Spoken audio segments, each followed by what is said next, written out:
Dios les bendiga. Cada día de la semana recogeremos una porción del maná celestial a través del estudio de la lección de escuela sabática de los pioneros adventistas y la Biblia. Bienvenidos.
¿Qué tal, amigos y amigas, hermanos y hermanas, visitantes quizás por primera vez, siendo parte de la audiencia de este programa del Maná Diario, donde tenemos el gusto de poder compartir la palabra de Dios a través del estudio de la escuela sabática de los pioneros adventistas? Esta escuela sabática siempre lo hago presente porque puede haber alguna persona que por primera vez lo escuche. Es la escuela sabática de julio a septiembre de 1909, que estudiaron Ellen White, por ejemplo, parte de los pioneros, junto a otros, como sus hijos, etc. Y se llamaba Life of Christ, que traducido al castellano es La vida de Cristo. Y es la parte 2, ¿por qué? Porque ya hemos estudiado, como dije en algún audio anterior, hace algunos meses, la parte 1. Precioso poder encontrar en la vida de Cristo el maná diario que nos fortalece para seguir en esta vida en el desierto para aquellos que han aceptado a Cristo como Salvador, y teniendo la fortaleza suficiente para avanzar siguiendo sus pisadas y también su propia vida, para que así como Juan, que se recostaba a su lado, ¿no?, y aprendía de él y veía cuán diferente era su temperamento, su carácter con respecto al Salvador, así fue transformado uno de los que se llamó en la Escritura Hijo del Trueno, para después ser conocido como el discípulo amado. Qué transformación maravillosa, ¿no? Aquel a quien se le dio el libro de Apocalipsis, transformado por la gracia del Señor. Pero vamos ahora al estudio de hoy. Sin más preámbulos, estamos en el Sermón del Monte, en la continuación de las bienaventuranzas.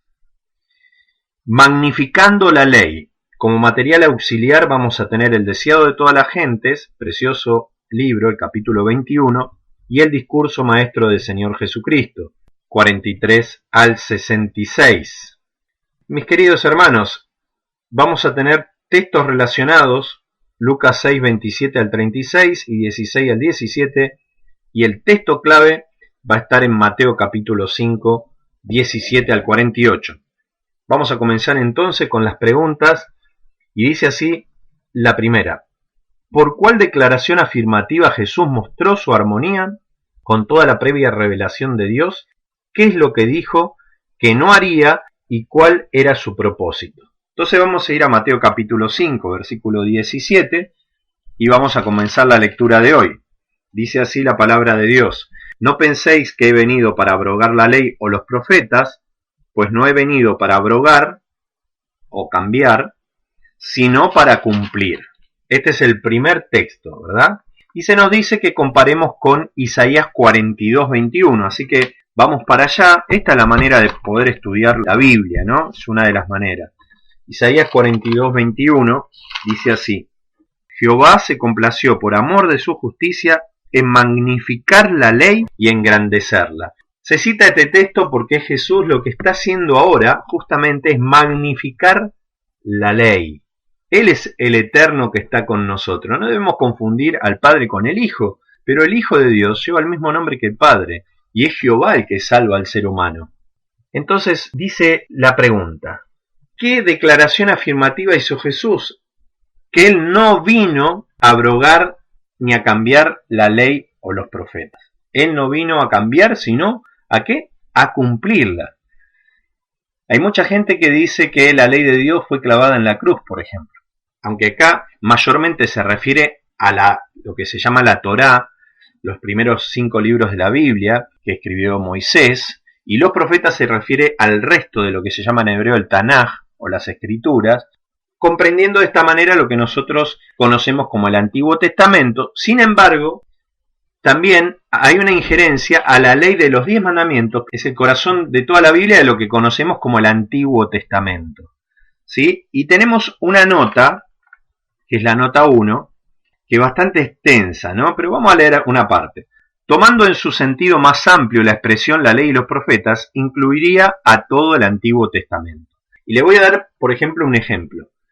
Isaías, ya que estamos ahí, vamos a ver el capítulo 8, un texto muy conocido, pero quizás nunca lo vieron de esta manera. Dice: a la ley y al testimonio, si no dijeren conforme a esto, es porque no les ha amanecido. Cuando dice a la ley y al testimonio, se refiere al testimonio de los profetas, ¿sí? Y eso mismo lo vamos a ver en Apocalipsis. Por ejemplo, hay un pueblo que se caracteriza y se diferencia del resto, que se lo conoce como el remanente final.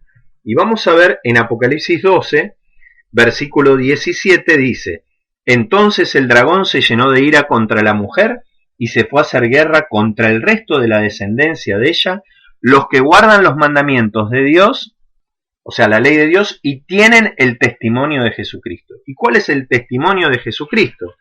En Apocalipsis 19:10 nos lo contesta. Dice así la palabra del Señor: yo me postré a los pies del ángel para adorarle, dice Juan, y él me dijo: mira, no lo hagas, yo soy consiervo tuyo y de tus hermanos que retienen el testimonio de Jesús. Adora a Dios, porque el testimonio de Jesús es el espíritu de profecía. O sea que el pueblo final, el remanente, guarda los mandamientos de Dios y tiene el espíritu de profecía, que obviamente es lo que se conoce como la ley y los profetas. Voy a ver si puedo leer. Creo que tengo por acá el libro, si lo encuentro rápido. Justamente estoy leyendo algún otro tema de estudio, pero justo acá lo tengo. Así que vamos a leer Patriarcas y Profetas, página 382, que dice lo siguiente: fue Cristo quien habló a su pueblo por medio de los profetas. Está escrito que el Espíritu de Cristo que estaba en ellos, el cual preanunciaba las aflicciones que habrían de venir a Cristo y las glorias después de ellas. Es el Espíritu de Cristo entonces el que estaba en los profetas, pero en los profetas de la antigüedad. Y entonces eso está en 1 de Pedro 1, 10, 11, y termina diciendo: es la voz de Cristo la que nos habla por medio del Antiguo Testamento, porque el testimonio de Jesús es el espíritu de profecía. Muchos cometen el error, por más que yo creo, obviamente, y lo estoy leyendo, los escritos de Ellen White, una profeta que levantó el Señor allá por el siglo XIX, pero no obstante, no es el espíritu de profecía la señora Elena White, no. El espíritu de profecía es el espíritu que está en los profetas, por eso dice: es la voz de Cristo la que nos habla por medio del Antiguo Testamento, porque Cristo era el que inspiraba a los profetas. Por lo tanto, cuando dice: no he venido a abrogar a la ley ni a los profetas, ¿cómo va a abrogar a la ley y a los profetas si Él es la voz que instruyó tanto a Moisés como a los demás profetas? Quería dejar ese punto y vamos a continuar con la lección. ¿Y saben por qué? Porque les dejo para ustedes leer lo importante que es la nota 1, ¿sí? Hice énfasis en esto para que el tiempo no se nos vaya demasiado. Así que vamos directo, el resto le corresponde a ustedes, seguir estudiando, mis hermanos y amigos. Pregunta 2. ¿Con qué palabras se mostró la inmutabilidad y la perpetuidad de la ley? Mateo 5:18. Así que vamos a ir a Mateo 5:18 y vamos a ver el próximo pasaje bíblico. Dice así la palabra del Señor. Porque de cierto os digo, dijo Jesús, que hasta que pasen el cielo y la tierra, ni una jota ni una tilde pasará de la ley hasta que todo se haya cumplido. O sea que todavía los cielos nuevos y la tierra nueva no los tenemos. Entonces, quiere decir que hay cosas que tienen que seguir cumpliéndose de la ley y de los profetas también. Porque de cierto os digo que hasta que pasen el cielo y la tierra, ni una jota ni una tilde pasará de la ley hasta que todo se haya cumplido. Y si vamos a la nota 2, vamos a ver algo muy interesante. Acá dice que una jota, la letra hebrea Yod, que corresponde a la letra I, es la letra más pequeña del alfabeto hebreo. Yo estudié hebreo y esto es así. Una tilde es un punto distintivo de una letra que sirve para distinguir una letra de otra, así como es la diferencia entre las letras mayúsculas y minúsculas, por ejemplo. Algunas letras hebreas son mucho más parecidas entre sí y la ausencia y presencia de este punto distintivo hace una gran diferencia en el significado. La ley de Dios no podía ser cambiada ni en una jota ni un tilde, hasta que pasen los cielos y la tierra.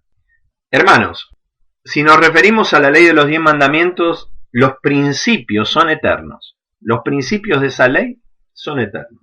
Son los que graba Cristo en el corazón cuando uno se convierte. ¿Sí? Así que lo que quiero decir con respecto a aquí es que nos está hablando de la inmutabilidad de la ley de Dios. Más allá que haya gente que quiera cambiar lo que Cristo dice. Una jota, en realidad, quiero hacer un pequeño comentario al respecto, era más bien una iota. Por eso ustedes, si tienen, por ejemplo, la Biblia del Oso, que es del año 1569, la J aparece luego, poco tiempo después, ustedes van a ver Jesús, por ejemplo, no se dice Jesús. ¿Por qué? Porque Jesús es una transliteración del nombre en hebreo, que es Yeshua. Entonces debería decir Yeshua, pero como en la lengua griega, tanto como en el castellano, es femenino, se le coloca una S para que se note masculino. Todos esos cambios es lo que hace la transliteración del nombre. Pero nosotros conocemos a Jesús y sabemos que es el Hijo de Dios.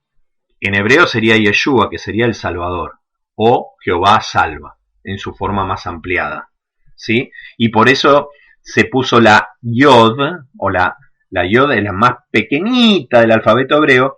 Así que lo que quiere decir acá, que ni la letra más pequeñita de la ley, ni el tilde que marca alguna diferencia, va a ser cambiado hasta que pasen los cielos y la tierra, o sea, hasta que se cumpla todo. Nadie debería tocar absolutamente nada. La palabra de Dios es tan inmutable como el Dios mismo que la pronunció. Quiero leer un poquito el discurso maestro del Señor Jesucristo, y vamos a ver allá por la página 43 empieza la espiritualidad de la ley. Y comienza así: fue Cristo quien en medio del trueno y el fuego proclamó la ley en el monte Sinaí. ¿Por qué empieza así? Porque no fue otro que más que el maestro el que pronunció esto. Y algunos ponen como si Jesús dijo una cosa, pero en el Antiguo Testamento se dice otra, pero fue el mismo Cristo el que pronunció la ley. Mira lo que dice en la página 44. Fue a Moisés a quien Dios reveló su gloria en las palabras maravillosas: Jehová, Jehová, fuerte, misericordioso, piadoso, tardo para la ira, grande en misericordia y en verdad, que guarda la misericordia a millares, pero que perdona la iniquidad, la rebelión y el pecado. La ley dada en el Sinaí era la enunciación del principio de amor, una revelación hecha a la tierra de la ley de los cielos.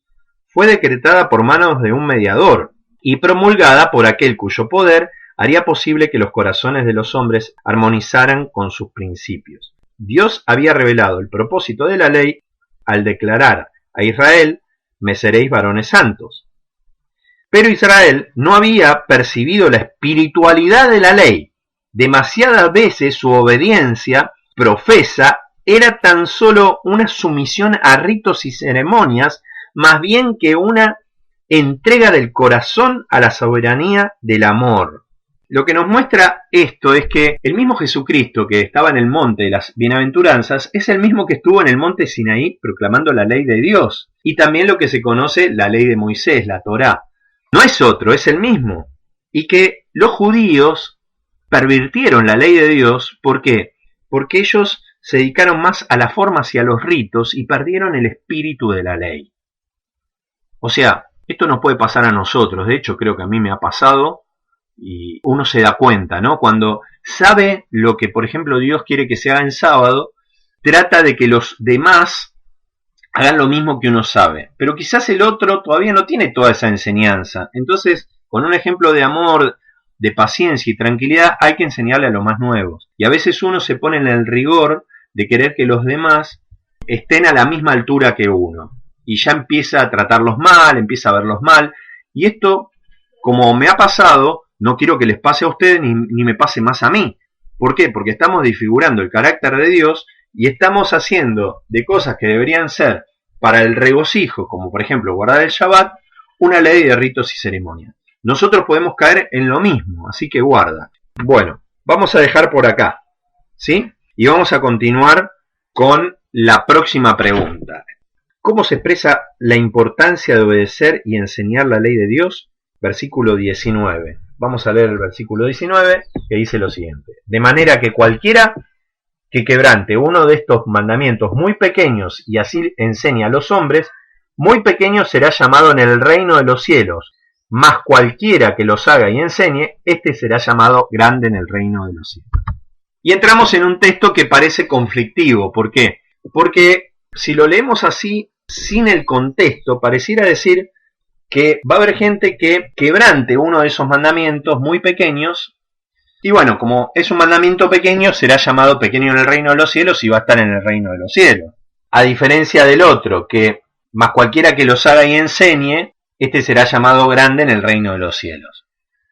Entonces acá, mucha gente hace, bueno, ves que no hay que guardar toda la ley, porque bueno, si vos quebrantás uno de los mandamientos, vas a estar en el reino de los cielos. Serás pequeño, pero vas a estar. Pero eso no dice este texto, porque todo lo que venimos viendo en el contexto nos muestra que Cristo no vino a cambiar ni una jota ni una tilde. Hace poquito leímos que lo más pequeño no va a ser cambiado hasta que se cumpla. O sea, vemos cómo se hace énfasis, el Señor hace énfasis en que la ley de Dios es tan importante como Dios mismo. Por ejemplo, el apóstol Pablo dice en Romanos capítulo 7, y ya vamos a ir concluyendo, y dice así, versículo 12 de Romanos 7, de manera que la ley a la verdad es santa. ¿Cómo es Dios? Santo, igual que su ley. Y el mandamiento es santo, justo y bueno. ¿Cómo es Dios? Santo, justo y bueno. O sea, la ley es una revelación del carácter de Dios. Después dice el versículo 13, luego, lo que es bueno para mí, ¿vino a ser muerte? En ninguna manera, se responde, sino que el pecado, para mostrarse pecado, produjo en mí la muerte por medio de lo que es bueno, o sea, el mandamiento es bueno, a fin de que por el mandamiento el pecado llegase a ser sobremanera pecaminoso. Por eso, cuando Dios dice algo que va en contra de nuestra naturaleza, o nuestros padres, cuando dicen, no metas los dedos en el enchufe, a un niñito, y va uno y desobedece y lo quiere meter más, de esa manera se muestra la gravedad del pecado. Miren, en un niño que no tiene, digamos, la misma conciencia que tiene un adulto, ¿no? Y ya está eso. Entonces, ¿cuánto más en la ley de Dios, no? La ley de Dios se muestra para que uno vea la enormidad del pecado. Tiene ese propósito. Y después dice, porque sabemos que la ley es espiritual, mas yo soy vendido al pecado, pues soy carnal. Entonces, el problema no es la ley, porque la ley es espiritual, Dios es espíritu, Dios es amor, y yo soy carnal y estoy vendido al pecado. Entonces, ¿tiene que cambiar la ley? En ninguna manera, la ley se va a cumplir. El que tiene que cambiar soy yo. El que tiene que dejar de ser carnal soy yo, porque si no cambio, si no nazco de nuevo, no voy a poder entrar al reino de los cielos. Debo nacer del agua y del espíritu, porque solamente la ley que es espiritual puede obedecerse cuando el Espíritu de Dios está en mí. ¿Por qué? Porque lo espiritual se discierne espiritualmente, no carnalmente. Le dejo ese estudio también de Romanos 7 que sigue, pero era para hacer énfasis más que nada en esto. Estamos llegando casi al final y quiero terminar entonces diciéndoles que en Santiago nos muestra claramente la Biblia. Vamos ahí a Santiago capítulo 2. Primero, que la ley de Dios es una ley de libertad. Nadie puede clavarla en la cruz. O Solamente el diablo quiere hacer esto en la mente de las personas para que no veamos la obligación que Dios demanda de las personas que han de habitar en su reino. Y solamente los espirituales podrán estar en el reino de Dios. Los que han nacido de nuevo pueden entrar en el reino de Dios y pueden verlo. En Santiago dice, capítulo 2, dice así, versículo 10. Porque cualquiera que guardare toda la ley, pero ofendiere en un punto, se hace culpable de todo, porque el que dijo no cometerás adulterio, también ha dicho no matarás. Ahora bien, si tú no cometes adulterio, pero matas, que después vamos a ver la implicación de matar, que no es solamente agarrar un puñal y clavárselo a alguien, sino tiene que ver con algo más amplio, porque lo que vamos a estudiar esta semana es el engrandecimiento de la ley. Y dice acá, ya te has hecho transgresor de la ley, o sea, si no matas, pero cometes adulterio, o cometes adulterio y no matas, si ofendiste en un punto, te haces culpable de todos. Eso es lo que dice. Así que, versículo 12, hablad y haced como los que habéis de ser juzgados por la ley de la libertad. O sea, la ley es un instrumento de libertad, vamos a decirlo de esa manera. Pero solamente se puede obedecer si el Espíritu de Cristo mora en mí. Así que, justamente, esta es una invitación para entregar la vida del Señor. Si estamos en falta, no podemos cambiar de alguna manera nuestra forma de ser, porque el leopardo no tiene manchas y no se las puede sacar. Es lo que lo hace el leopardo, ¿no? Así dice la escritura. Y la persona que nació de color negro no puede cambiar su color. Ya es así. Es así por naturaleza, eso es lo que quiere decir. Entonces necesitamos un agente externo, necesitamos el Espíritu de Dios que esté obrando en nosotros y esté trayendo justamente a nuestra vida una transformación. Y de esa manera ayudarnos a mirar a Cristo para que seamos perdonados. La ley de Dios nos lleva a Cristo, que en Cristo encontramos no solamente la justicia de Dios, por algo Cristo vivió toda la ley como se requería, sino que Él se hizo hombre y murió por nosotros, entregándose voluntariamente, porque aquel que es obediente a la ley en su perfección no puede morir. Pero Cristo dio esa vida perfecta a favor tuyo, a favor mío, porque Él te ama, y tomó nuestra impiedad, cargó sobre sí nuestros pecados. Qué cambio maravilloso, ¿no? Pero es el amor de Dios lo que provoca esto. Así que si hoy recibimos al Señor Jesús como Salvador, seguramente por su Espíritu vamos a estar en armonía con toda la ley. Bueno, y continuamos ahora con el final, ya de la nota número 3. La idea no es de que aquellos que quebrantan la ley en algo mínimo serán los menores en el reino de los cielos, sino de que el juicio del reino de los cielos llamará o contará a aquellos que quebrantan la ley de Dios y enseñan a hacerlo, aunque sea en un mandamiento mínimo, muy pequeño. Sin estima serán llamados en el reino de los cielos, o sea, no tendrán parte de él. Y aquel que obedece y que enseña la ley de Dios será llamado en el reino de los cielos grande, será salvo. Pero el otro que desestimó uno de los mandamientos, por lo cual se hace culpable de todos, y no los tuvo ni en estima, con poca estima será llamado en el reino de los cielos y será llamado pequeño. Dios quiera que seamos llamados grandes en el reino de los cielos, que el Espíritu de Cristo more en nosotros, podamos andar en su ley, poder proclamarla y enseñarla. ¿Por qué? Porque según lo que dice Apocalipsis 22, versículo 14, vamos a leer y vamos a concluir con esta cita preciosa. La puerta de entrada ya está. Cristo es el camino, la verdad y la vida. Jesús dijo, aquel que nace de agua y de espíritu entrará en el reino de los cielos. Pero cuando uno llama a la puerta, hay muchos de los que van a llamar a la puerta que el Señor dirá, no os conozco. ¿Por qué? Porque no hicieron la voluntad de Dios que está en los cielos. Y la única manera de entrar al reino de los cielos es guardando sus mandamientos. Bienaventurados, dice Apocalipsis 22:14, los que lavan sus ropas para tener derecho al árbol de la vida y para entrar por las puertas en la ciudad. Pero si uno va a la versión antigua, ¿saben lo que dice? Bienaventurados los que guardan los mandamientos, porque tendrán poder para entrar en el reino de los cielos. Que Dios te bendiga. Nos encontramos en la próxima audición de esto que hemos llamado el Maná Diario. Shalom.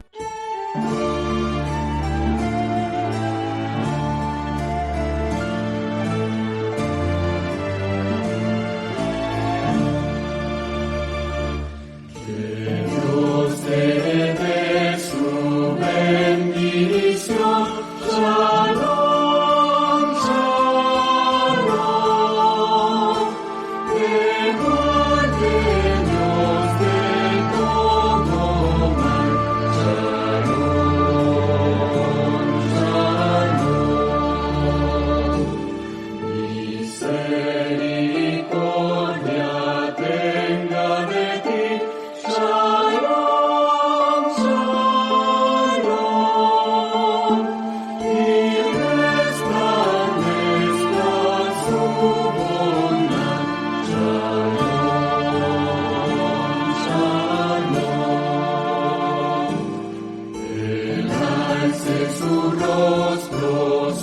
sobre ti. Shalom, shalom, que ponga en ti su paz y amor. Shalom, shalom.